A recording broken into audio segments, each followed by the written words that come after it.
To get an update on the Israel and Hamas conflict, because we've got pro-Palestine protesters marching through London once again today. They're calling for a ceasefire alongside things like from the river to the sea and all the other stuff that they have been putting on their banners.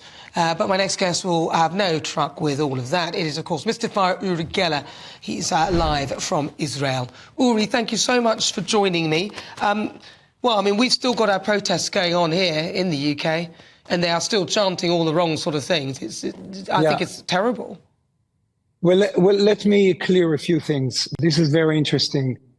Look, Nana, the British media is not giving you the full picture of what is going on in Gaza. So I'm going to give you here on GB News, for the first time, information which is not being reported on other channels. Nana, I'm giving you the exclusive, and listen to this. First of all, for the first time, Israel has now revealed the names of 12 UNRWA staff who actually took part in the 7th of October massacre. UNRWA, Nana, UNRWA, remember, is the UN, the United Nations Agency for Palestinian Refugees.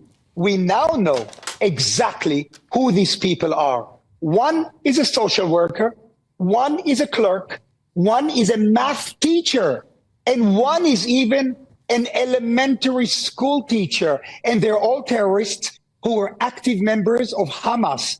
And this is just the tip of the iceberg. Do you know, last year, Britain, your country, gave 16 million pounds to UNRWA.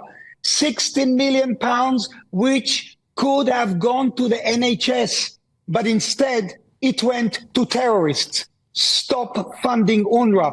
Nana, stop funding murderers. Look, let me show you something. But Uri, it's not obviously like there were 12 members of it. We would hope that the whole institution isn't riddled with this. Do you know what I mean? So there were 12 people who were caught. Okay, let me continue, please. This is the Nasser Hospital in Gaza. Now, I want to reveal something else. Again, I'm giving you, Nana, an exclusive on GB News. As you know, Israeli special forces have gone into the Nasser hospital in Gaza because Hamas terrorists are hiding there. They have already found mortar shells, grenades, and other weapons. But that is not all. They also found a box full of medication, which the Israelis were waiting for, the hostages. The names of the Israeli hostages were on those medication boxes.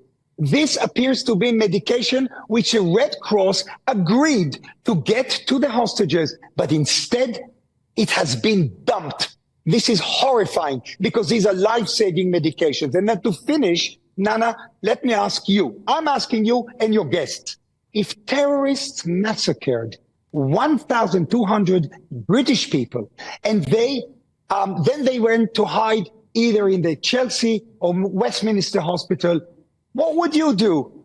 What would you do? The British people would demand that the SAS go into that hospital and kill every last terrorist. Nana, Israel did not ask for this war, but we have to destroy Hamas and we have to get the hostages back. That's its story. Well, so Uri, how are you coping with all of this and the people around you? Because, of course, the war feels like it's getting bigger in a way and more people are getting involved in it. And now there are more rockets heading towards North Israel as well. Yeah, well, the people who live or live in the north have been evacuated. Thousands are evacuated. All the hotels in Tel Aviv are full with people who were taken away from their homes because missiles are hitting their homes. You know, in the north, Hezbollah has direct missiles, precise missiles. They aim them at civilian homes. Explosions, already people died because they didn't want to leave their home. Here in my museum, believe it or not, I had 3 tours today and people know what's going on, but life has to go on. I see, you know, I'm still wearing this. This is free the hostages, bring them home.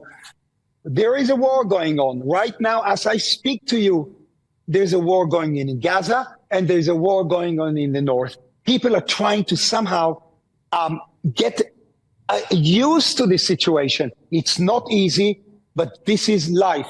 When there is a war, unfortunately, and I've said it many times, civilians get killed. And I pray to God that this war will be over.